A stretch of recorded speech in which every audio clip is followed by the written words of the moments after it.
សួរបងប្អូនដែលស្នេហាវិស័យវប្បធម៌ទូកងកម្ពុជាទាំងអស់គ្នាថ្ងៃនេះខ្ញុំបាទនឹងលើកប្រវត្តិនិទានខ្លះៗ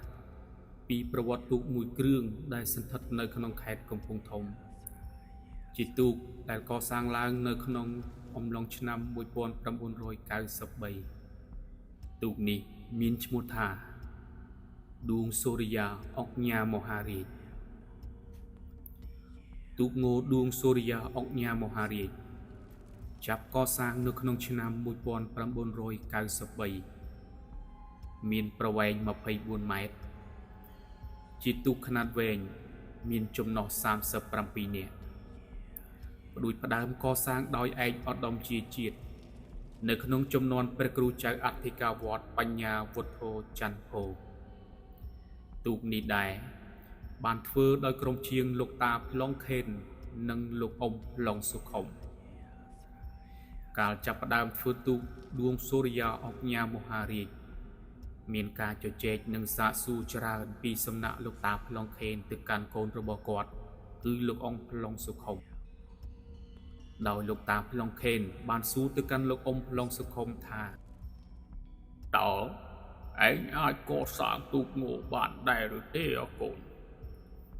លោកអ៊ំប្លង់សុខុមក៏បានឆ្លើយតបទៅលោកឪពុកភ្លាមៗថាមិនអីទេពុកខ្ញុំអាចធ្វើបានព្រោះខ្ញុំក៏ធ្លាប់ធ្វើទូកដែរតែធ្វើទៅបិទតែមិនមែនជាទូកងតែខ្ញុំគិតថាទ្រង់ទ្រាយក៏ប្រហាក់ប្រហែលគ្នាដែរណាពុកនៅពេលដែលជជែកសាកសួរគ្នារួចលោកតាប្លង់ខេននិងលោកអ៊ំប្លង់សុខុមក៏ចាប់ផ្ដើមស្វែងរកឈើដើម្បីយកមកធ្វើទូកនេះឡើងឈើមួយដើមដ៏ធំដែលមានប្រវែងវែងក៏បានយកមកដល់វត្តដួងសូរិយាហៅវត្តក្តីដូងដែលសន្ធិដ្ឋនៅក្នុងភូមិក្តីដូងឃុំក្តីដូងស្រុកកំពង់ស្វាយខេត្តកំពង់ធំនៅក្នុងអំឡុងពេលដែលកសាងទូកនេះមានអភូតហេតុជាច្រើនធ្វើឲ្យជាងមួយចំនួនមានការខ្លាចរអានិងមានគំនិតគិតចង់ឈប់កសាងទូកឬធ្វើទូកនៅពាក់កណ្ដាលទីតែម្ដងប៉ុន្តែដោយមានការលើកទឹកចិត្តនិងការជំរុញពីឯកឧត្តមជាជាតិនិងព្រះគ្រូចៅអធិការវត្តបញ្ញាវុទ្ធោច័ន្ទភោធ្វើឲ្យជាងទាំងអស់បានមូលមតិនិងរួមកម្លាំងសាមគ្គីដើម្បីបន្តធ្វើទូកមួយគ្រឿងនេះឲ្យរួចរាល់នៅថ្ងៃមួយគឺជាថ្ងៃដែលពិសេស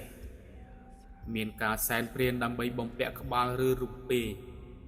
ស្រាប់តែមានពស់ដ៏ធំមួយបានធ្លាក់ពីលើមេស្វាយមកឆ្វាយរង្វេលបើកពេនៅលើរំពេទូកនោះភ្លាមក្រុមជាងដោយបានឃើញពស់ដ៏ធំបានឆ្វាយរង្វេលនៅលើក្បាលទូកក៏បំរុងនាំគ្នាវាយសម្លាប់ពស់នោះភ្លាមតែម្ដងប៉ុន្តែដោយមានការហាមឃាត់ពីលោកមេជាងគឺលោកអ៊ំប្លង់សុខុមមិនឲ្យវាយនោះទេដោយលោកអ៊ំប្លង់សុខុមបានគិតថានេះមិនមែនជារឿងចៃដន្យទេដែលមានពស់ដ៏ធំបានធ្លាក់មកលើក្បាលទូកហើយមិនវាទៅណាបែរជាឆ្វាយរង្វេលបើកពេទៅវិញលោកអ៊ំប្លង់សុខុមបានធ្វើការឧបកិច្ចនិងបែបនសុំឲ្យពស់នេះធ្វើដំណើរចេញពីក្បាលទូកភ្លាមបន្ទាប់ពីការបែបនរួចពស់ដ៏ធំបានវាចេញពីក្បាលទូកបាត់ស្រមោលសូនឈឹងតែម្ដងរំលងបានតែមួយថ្ងៃប៉ុណ្ណោះការបំពាក់កន្សៃក៏ចាប់ផ្ដើមបន្តនៅពេលដែលលើកកន្សៃបំពាក់នៅលើខ្លួនទូកស្រាប់តែពស់មួយក្បាលនោះក៏បានធ្លាក់ពីលើមេឃស្វាយដដែលវាពីខាងក្បាលសម្ដៅមកខាងកន្សៃវិញម្ដងធ្វើឲ្យជាងទាំងអស់មានការភ្ញាក់ផ្អើលនឹងពស់មួយក្បាលនោះហើយក៏មានអារម្មណ៍ចម្លែកថានេះមិនមែនជារឿងចៃដន្យឡើយដែលពស់ដដែលបានវាចេញបាត់ទៅហើយស្រាប់តែធ្លាក់ពីលើដើមស្វាយដដែលនៅលើទូកដែលកំពុងតែកសាងនេះគឺជាសញ្ញានិងអភូតហេតុមួយបញ្ជាក់ថាទូកមួយគ្រឿងនេះពិតជាមានបារមីនិងពពុះអមនុស្សតាមកាន់និងថែរក្សាចាប់ពីពេលនេះទៅបាត់ទៅហើយក្រោយពីធ្វើរួចបានរក្សាទុកលើបង្គោលក្នុងរោងជ័យក្បែរដើមស្វាយមកព្រះវិហារហើយក៏បានដាក់ឈ្មោះទូកមួយគ្រឿងនេះថាដួងសូរិយាអុកញ៉ាមហារាជទូកងដួងសូរិយាអុកញ៉ាមហារាជ ក្រោយពីបានធ្វើរួចនៅក្នុងឆ្នាំ 1995